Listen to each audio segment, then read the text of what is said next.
What kind of woman gets green paint on the jacket of the most dangerous man in Ashmore and then tells him the studio is closing early? Most people adjusted their voices when Dante Voss walked into a room. They deferred to his lawyers before the second sentence. They signed what was put in front of them, because refusal felt like a debt they could not afford to carry. Nora Callum had never spoken to him before that grey Tuesday morning. By the time he left her small portrait studio, clean streak of sage green ran across the lapel of his charcoal jacket. Half the street had watched it happen. The most consequential man in the city had walked out without the answer he came for. Because standing behind an unfinished canvas was face he had not seen in 27 years. His mother's, Callum and Canvas occupied the narrowest building on Fenwick Street. The floorboards announced every customer. The front window held portraits of young couples, retired nurses, beloved dogs, and gap-toothed children. The paint on the exterior had been flaking for years, and the skylight leaked whenever the weather remembered to try. To Nora, none of it was a flaw. Her grandfather had taught her to mix color in those rooms. He had also given her one piece of advice she had never managed to set aside. Never trade the place where you first discovered what you were for. She thought of it every time a lawyer dropped an Dacian Twines envelope on her counter, and there had been many. Fenwick Street had been selling itself quietly. For 2 years, the bakery, the bookshop, the picture framer, the Italian restaurant that had been there longer than anyone could remember, all absorbed into the footprint of the future Voss Continental Hotel, one by one, until Callum and Canvas stood alone at the end of the block. That particular refusal had become its own small legend. Unfortunately, rent could not be paid with principals. Her phone rang. "Callum," said the man from the bank, "the payment is still outstanding. I know when it is due. We do strongly encourage you to consider Mr. Ponja." Voss's offer. "Oh, does everyone who has spoken to me this week." She ended the call before the sympathy arrived. Moments later, the front bell chimed. Miss Whitley, 74 years old, devoted owner of an orange tabby named Jasper, was examining the portrait on the easel with a look of serious artistic consultation. "Do you think you could make him look more thoughtful?" she asked. Nora looked at the cat in the sketch. "Thoughtful how? He watches nature programs. Something in the eyes. I believe he sleeps through them, Mrs. Talsh." "Whitley, he listens with his eyes closed. It is a technique." Miss Whitley was entirely sincere. Nora smiled. "I will see what I can do." Before either of them could continue, 3 black cars stopped outside. The pedestrians on Fenwick Street seemed to slow, then redirect, without anyone explaining. Even Mrs. Whitley murmured, "I think your offer is here in Chakre." The door opened. 2 men entered first, standing without any apparent purpose except to exist in a way that made the room smaller. Then came the lawyers, then Dante Voss. He was not louder than other people. The room simply rearranged itself in response to him. His dark suit was cut to suggest that wrinkles were beneath consideration. His expression belonged to a man accustomed to every variable in a room bending toward agreement. He looked at Nora the way people look at obstacles they expect to move.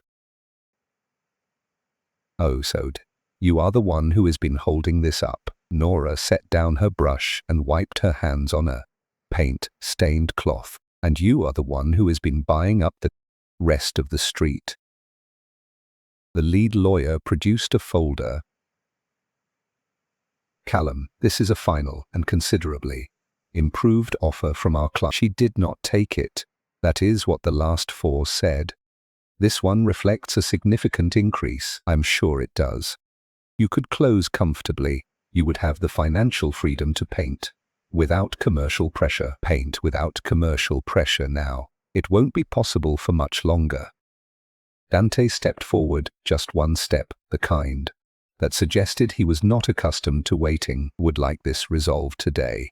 Or so would I, Nora said. She picked up a fresh brush and turned back toward the canvas she had been working on. Would like it resolved with a no. That is also a resolution. She added a careful stroke of green along the shadow beneath a figure's jaw, then reached past the jar of clean brushes toward her rinse water. Her elbow caught the edge of the palette stand. Single brush, loaded with sage, flicked. As ways, the arc of green landed cleanly across Dante Boss's lapel. For approximately 2 seconds, no one in the studio breathed. Nora looked at the paint, then at him. Can do not. His voice was not raised. His expression had gone oddly still. Nora's instinct was to apologize and reach for a cloth. Her actual response was to lower the brush and wait. Are they going to remove me from the premises? She asked. Or was this covered in the offer? One bodyguard looked at the other. Whitley had gone completely motionless, holding Jasper's unfinished portrait at a slight angle. Dante was no longer looking at Nora. His gaze had moved past her to the canvas. On the easel behind the counter, the large, unfinished portrait she had been working on for weeks. Woman with dark, carefully dressed hair and a quality of warmth in her expression that made even the incomplete oil feel inhabited. He walked past Nora without asking. He stopped in front of the canvas.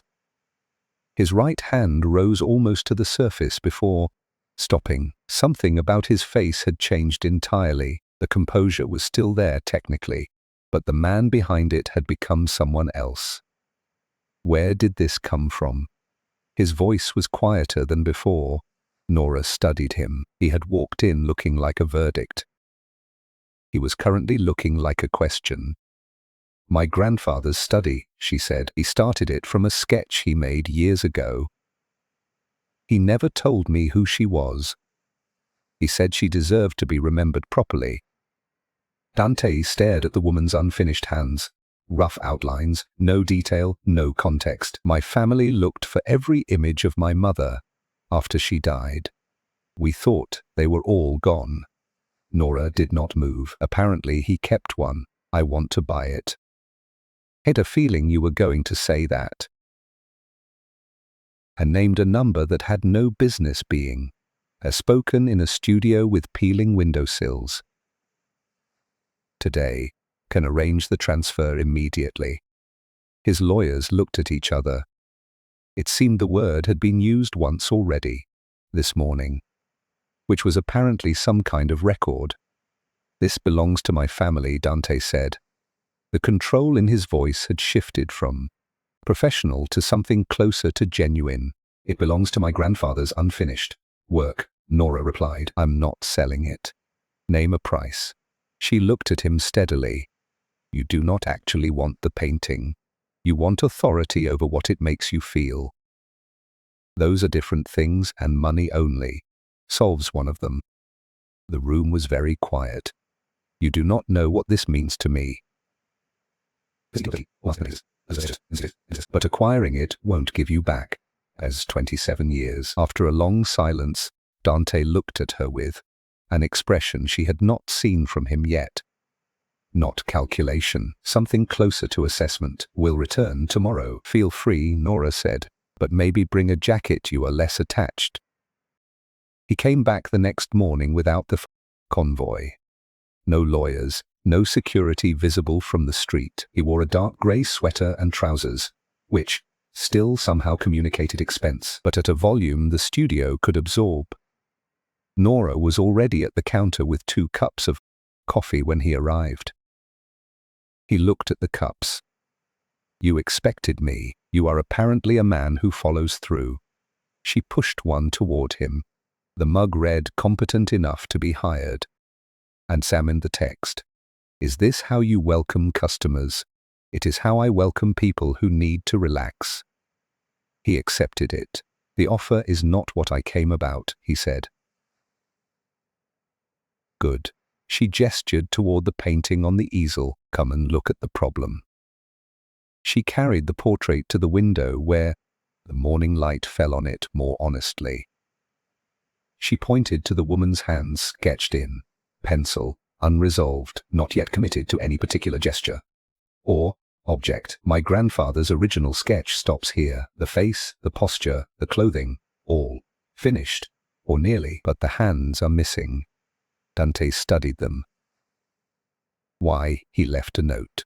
She opened a paint-stained notebook to a marked page and read aloud. She was very clear that the hands were what mattered. She said, "Get the hands wrong, and you tell the jutak wrong story." Nora closed the notebook. "Have been working on this for weeks. Can't finish it without knowing what she was holding." What was she holding? That, Nora said, is what we need to find out.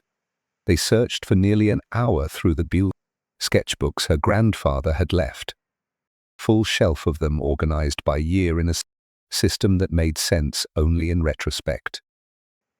Studies of Isabella's expression appeared repeatedly. Her posture, the drape of her collar, her hair. Nothing showed her hands engaged with anything. Dante leaned against the long wooden table and down the center of the studio. She played piano every evening from the time I was very young. She had a collection, books, recordings, a few pieces of jewelry she wore every day.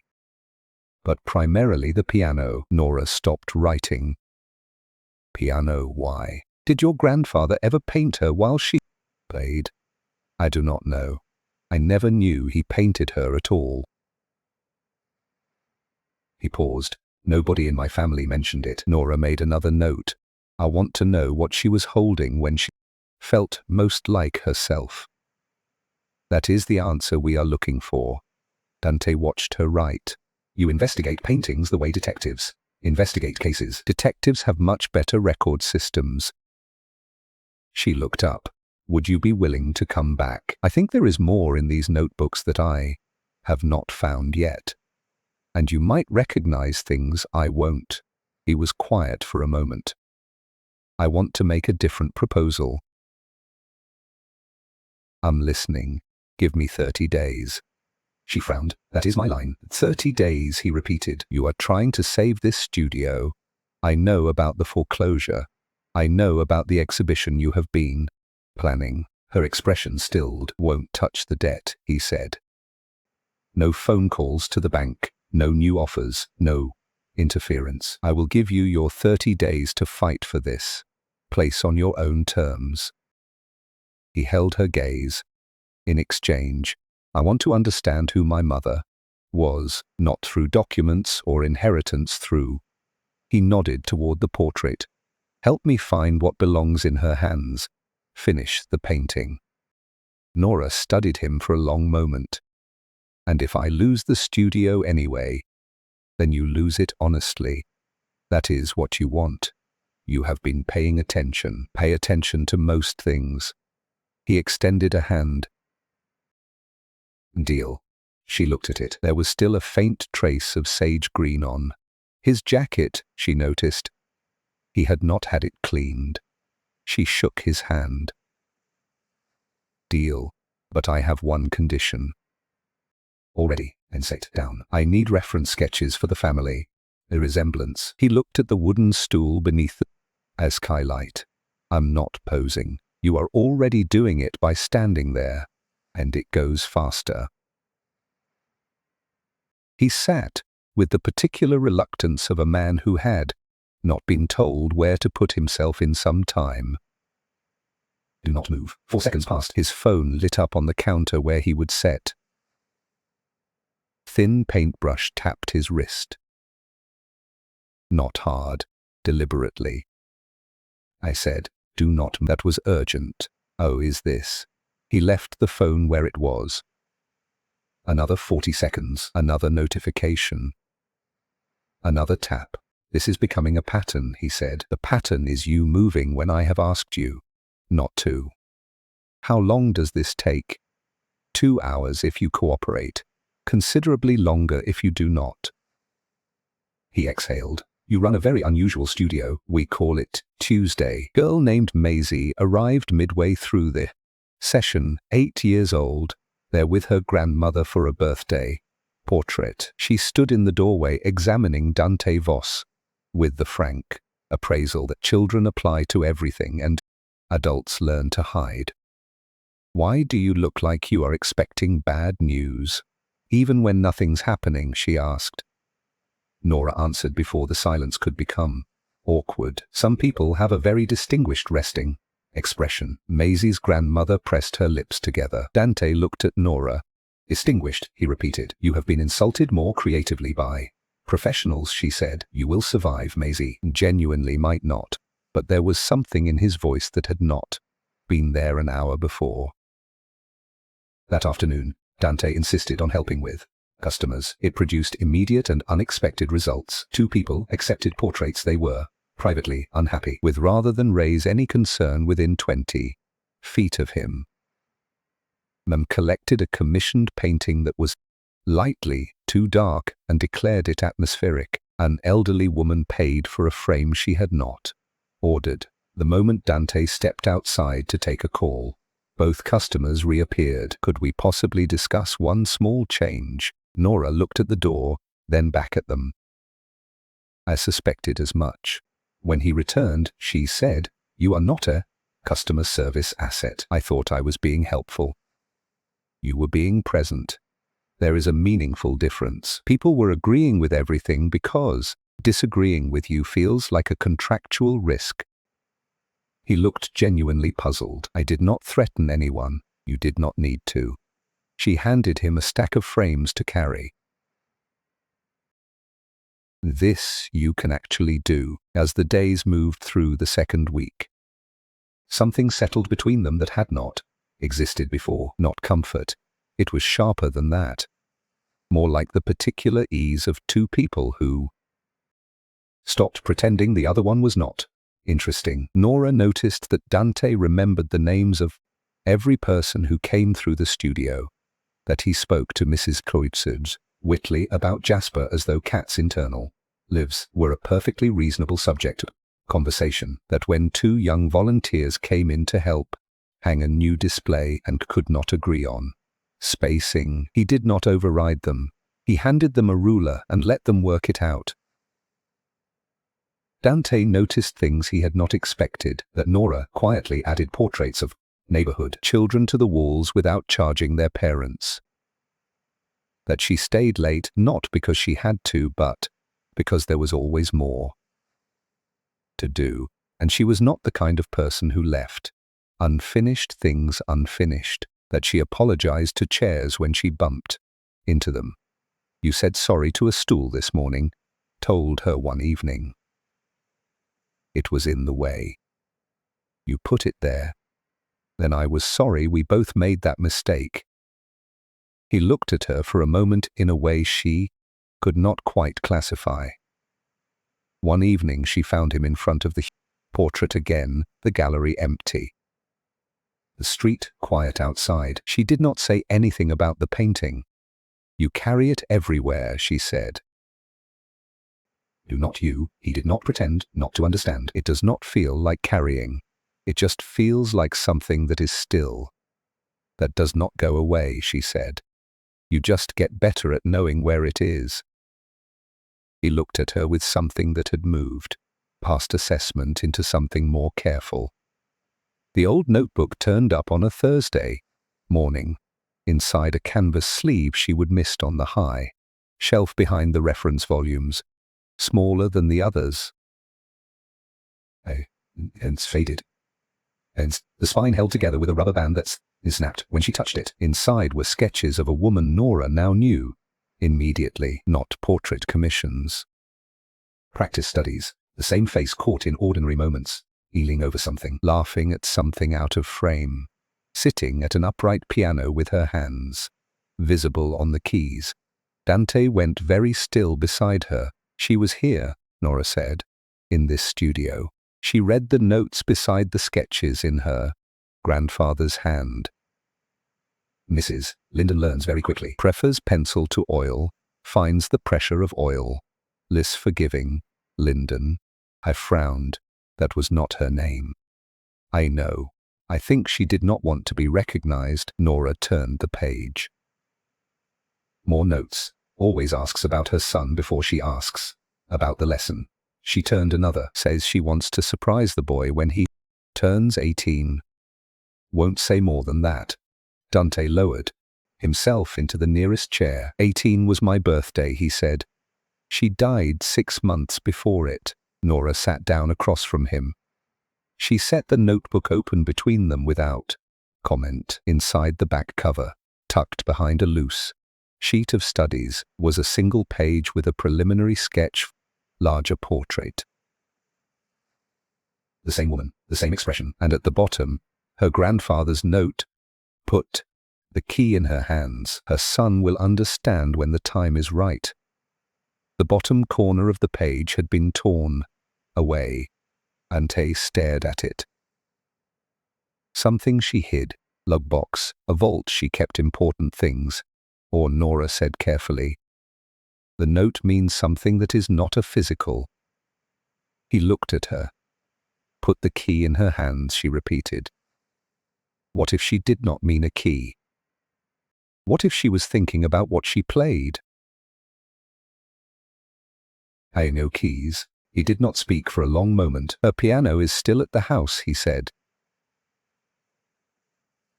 Untouched. Either of them suggested waiting until morning. An hour later, they stood in the music room of the Voss estate, which had been kept exactly as it was, the old, upright piano against the interior wall. The bench with its cracked leather, the music still open on the stand to a piece. Lucia Voss had apparently been working through. Dust had settled on everything with the particular care of something no one had wanted to disturb. Nora pressed the keys one by one slowly. Most of them moved. One near the upper register stuck, not broken, and just compressed, as though something beneath it had been bearing weight for a long time. Here, she said. Ante lifted the key. Beneath it, folded into a square and protected by its position, was a small piece of paper.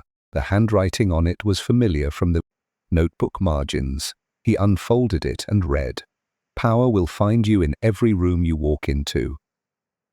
Find the person who makes one room feel like enough." He read it a second time and then a third. Nora did not speak. She watched his face, and she thought that whatever he had expected to find beneath that piano key, it was not this. She knew, he said eventually. What did she know? What kind of man I was going to become. He folded the paper with the care of someone handling something irreplaceable. She left me an answer to a question I had not asked yet. The exhibition opening fell on a Friday. Fenchwick Street was full before the doors opened. Nora had not slept well, but not from nerves. About the work itself, the portraits on the walls, a night shift dispatcher, a school crossing attendant, woman who had run a dry cleaning shop on this street for 31 years, were exactly what she intended them to be. She was afraid only that the people in them would not feel seen. That was always the real risk. Ante arrived before the public. He brought coffee without asking whether she wanted any, which told her he would been paying attention for longer than she would given him credit for. He stood with her in front of the arrangement, nearest the door, while she adjusted a frame that was already level. "You are going to keep adjusting that until opening," he said. "I'm aware. It is straight." "I know." I let her adjust it. When she finally stepped back, he asked, "No. Priority section for collectors." Nora looked at the entrance. "There is one. Everyone comes through it the same way, at the far end of the gallery, behind a panel of deep blue cloth." The portrait of Lucia Voss waited. Nora had finished it the previous afternoon, left hand resting on a piano key. Right hand extended slightly toward an empty. Below it she had lettered a single line in her eldest hand. A room is made by who stays in it. By mid-afternoon, the gallery was full enough that conversation had become its own ambient sound. Retired bus driver recognized himself in a portrait and stood in front of it for a long time without moving. Pair of teenagers who'd come because their art teacher was featured stayed for 2 hours. 2 women wept at a portrait of a crossing guard. They were both known as children. Nora watched from near the window. "This is all I needed," she said quietly. "Even if it does not fix the numbers." "It is fixing something," Dante said beside her. What happened next came without warning. Assistant Merit arrived with a column of torn associates, developers, advisors, and a legal representative Nora recognized from the original letters about the foreclosure. Celeste herself was precisely the kind of woman who entered rooms as though they would been set up to receive her, in a camel coat that communicated a very specific attitude toward money. One of the legal associates stepped toward display platform. "Ladies and gentlemen, I apologize for the interruption. There is a matter of public record that should be acknowledged." The room quieted. Celeste addressed the gathered crowd with this composure of someone who had prepared this. "Many of you may know that this property is currently subject to foreclosure proceedings, which means, realistically, that this evening is likely the final public event Callum and Canvas will host." Nora felt the shift in the room. Dante moved slightly, instinctively. She put a hand on his arm. "Do not," she said. He looked at her. "Trust me," she said. "Please." He stayed. The set continued, her voice carrying this particular softness of staged sympathy. "We all admire sentiment. What Miss Callum has built here is genuinely charming." Her gaze moved to Nora with the expression of someone who had decided the compliment was the cruelest option. But charm does not renegotiate debt, and one evening of goodwill cannot substitute for a viable business. "I think everyone here understands that." She paused, and Nora understood that the pause was the real target, the silence in which people would begin to believe it was already over. Nora walked to the center of the room. She did not perform it. She just stood where people could see her. And when the room had refocused, she said, "She is right about something." Assist's expression shifted almost imperceptibly. "I'm desperate," Nora said. "I've been desperate for 2 years, desperate to hold on to a place that taught me how to see people properly." She turned to face the portraits. "The people on these walls have been invisible to the version of this city that builds hotels. They have done their work, and that work has been treated as background. Paint them because backgrounds are usually the most interesting part." She did not raise her voice. "This exhibition is not a business strategy. It is a statement that ordinary life is worth the same amount of wall space as extraordinary wealth." The room was very quiet. "If I lose this studio tomorrow, I will have spent the last evening in it the right way. Can live with that." Applause came and then grew, and Nora held it without changing expression, because she had not said it for applause. Celeste waited it out. "Conviction does not alter a bank ledger," she said. She turned toward Dante with a familiarity that suggested a longer professional history than this evening. "Dante, I assume we are in agreement that sentiment is not sound basis for a business decision." Dante looked at her for a moment. "We are in agreement that this evening is not," I said. "It is a demonstration of what Fenwick Street actually is." Celeste's composure did not crack, but something behind it adjusted. "The hotel project has a timeline." The timeline changed. He produced a document from the jacket he would been carrying all evening. The revised development plan for the Voss Continental was approved by the planning board last Thursday. Historic storefronts on Fenwick Street are preserved in full, including this one. The room went very still. "That reduces the project's returns significantly," Celeste said. "You approved it regardless." "Approved it because I finally had a clear sense of what this street was worth. He nodded once toward Nora. The preservation proposal came from her. She submitted it 14 months ago. I'm the one who took too long to read it.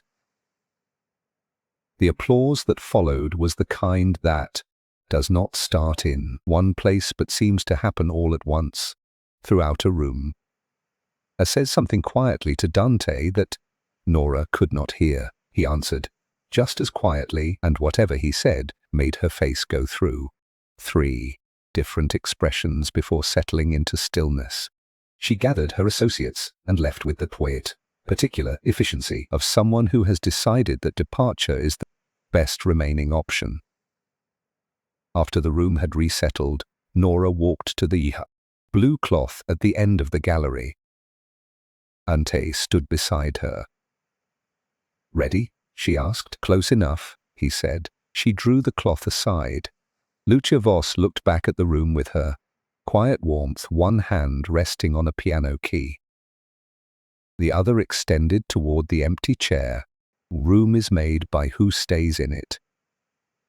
Dante looked at the painting for a long time. Nora watched him look at it. The chair, he said finally. She was not saving it for the boy she remembered.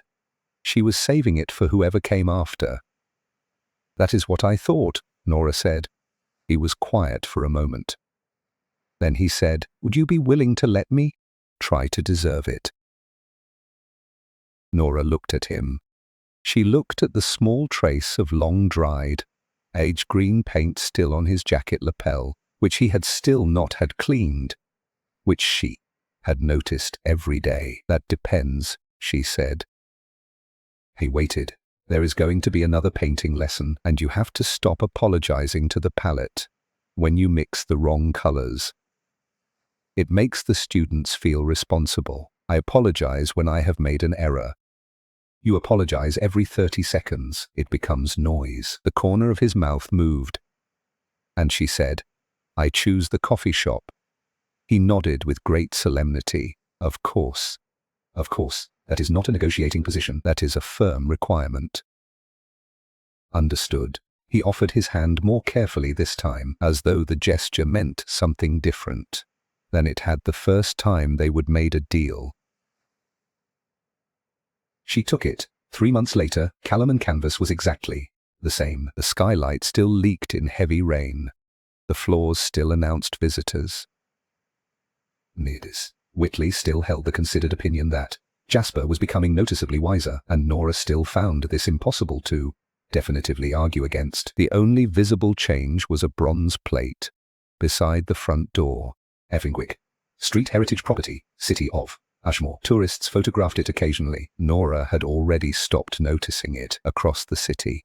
The business press had strong opinions about the revised Voss Continental project. Analysts found it difficult to reconcile with Ante Voss's previous record of decision-making. Architects praised it. 3 of his closest professional associates had requested meetings to express concern, and at least one had departed for a competing firm. Ante slept better than he had in years. The bell above the studio door rang on a Wednesday morning at 9:07. Nora was already at the easel. You are late, she said without turning. 11 minutes. 9 of the clock was the arrangement. I have a large organization to run. You also have a watch. I set a paper bag from the bakery 2 doors down on the counter. I stopped for something. That is not an excuse. That is just a reason. He had learned that these were different things, according to Nora, and that knowing the difference was apparently a significant personal development. He produced a wrapped object from inside his jacket. And this, she set down her brush and unwrapped it. Mug handmade, visibly so, the handle listing lightly to the right. The glaze uneven but intentional looking, painted on the side in careful, imperfect letters, genuinely adequate painter. She looked at it. She turned it over. You made this. I attended a ceramics workshop. Weiss. It holds coffee. Probably. I've not tested it under pressure.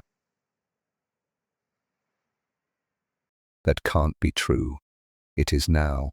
She put it on the shelf above the counter where the other mugs lived.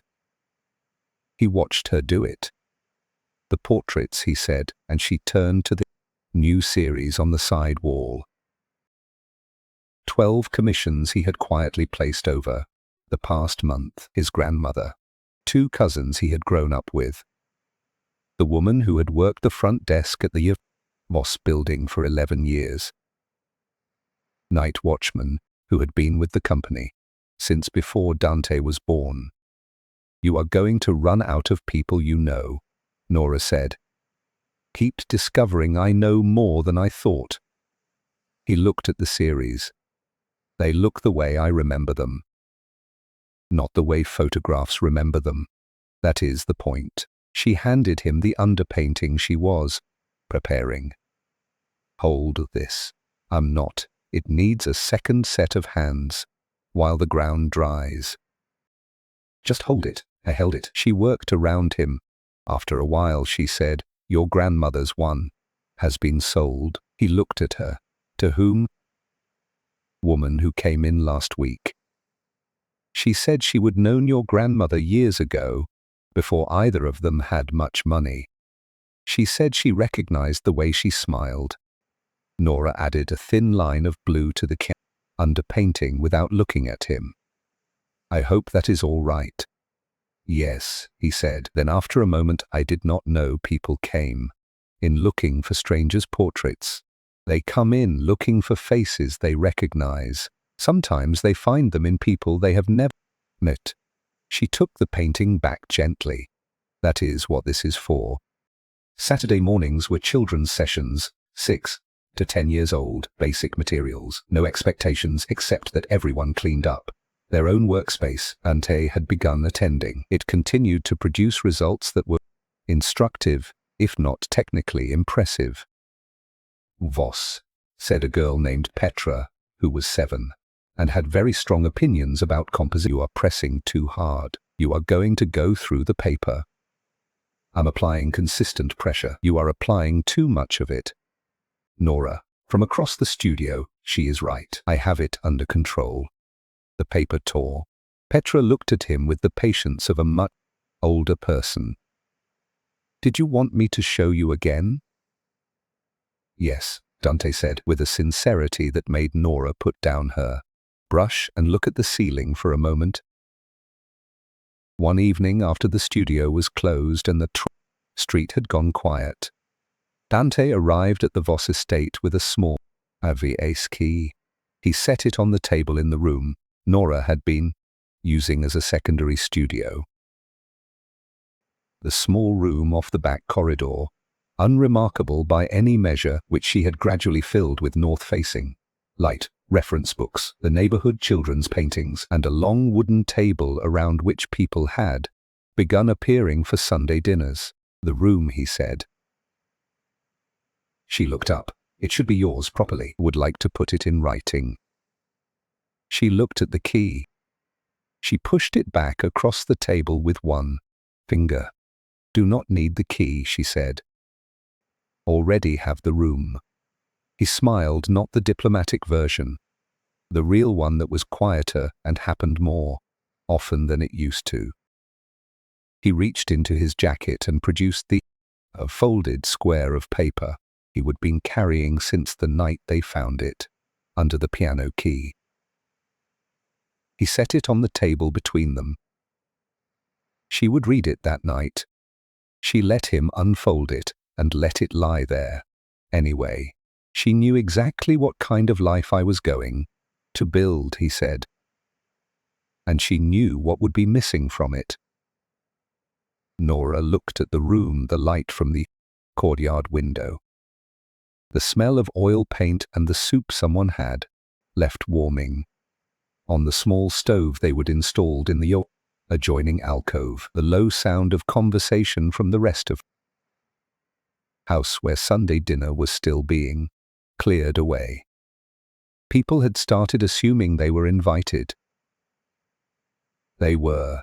She was not wrong about you, Nora said. She just hoped the room would show up. Eventually. It did. He looked at her across the small table. "You made it. You let me." He reached across and took her hand. Not in the way of someone asking permission, but in the way of someone who had reached this end of a very long walk and finally stopped. "Stay," he said. She looked at their hands on the table.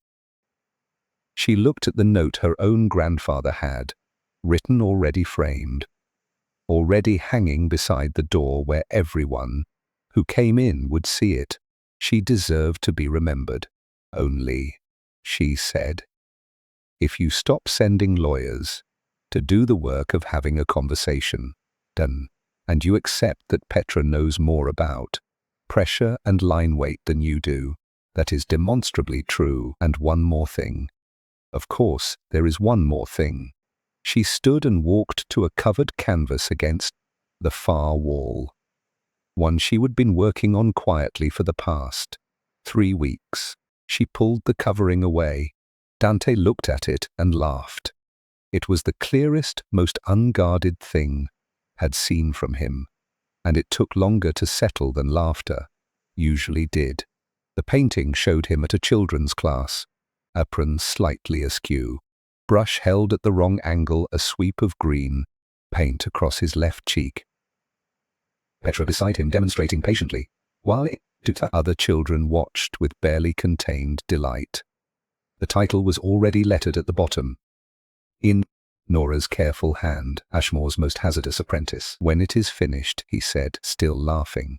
"Want it in the main entrance." She looked at him. "At the estate, where everyone sees it first." He looked at the painting again, then at her. "For years I arranged for people to see a particular version of me. Would rather they saw what you see." She stepped beside him. She put her hand into his. The room was full of the particular quiet. Settles after something important has been decided, not announced, just finally agreed to, by everyone concerned. Man had walked into a narrow portrait studio, looking for the last piece on a block he intended to acquire. He had found instead an unfinished painting, hidden note, a mother's final lesson, and a woman who had declined every version of offer except the one he had not known how to. Fenwick Street remained where it had always been. The studio door with its old brass handle opened. Every morning, children learned to hold brushes properly, or improperly, or sideways in Petra's case, which she maintained was actually the classical technique. Whitley's cat continued to observe proceedings from the front window with an expression everyone agreed was increasingly thoughtful, and in the front hall of the Voss estate, guests no longer first encountered the photograph that had been there for 20 years. The formal one, the one that communicated exactly what it was supposed to. In its place hung a painting of a man with green paint on his cheek. A brush held the wrong way around, being corrected by a 7-year-old with a smile that would have been impossible to fake. When visitors asked about it, Dante always said the same thing: "That is the day I stopped trying to be the most important person in the room and started trying to be worth staying for."